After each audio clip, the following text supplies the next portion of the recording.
वक़्त को तब मैं तेरी रफ्तार कहा करता था, जब तेरे प्यार को ही प्यार कहा करता था। तेरे होने से समझता था कि दुनिया तुम हो, वैसे दुनिया को मैं बेकार कहा करता था। तब मैं बिछड़े हुए लोगों पे भी हंस देता था, तब मैं उनको भी गुनहगार कहा करता था।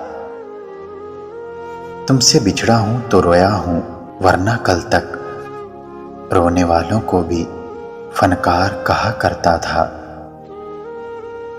हम शक्ल है या वही है मेरा दुश्मन देखो, ऐसे एक शख्स को मैं यार कहा करता था।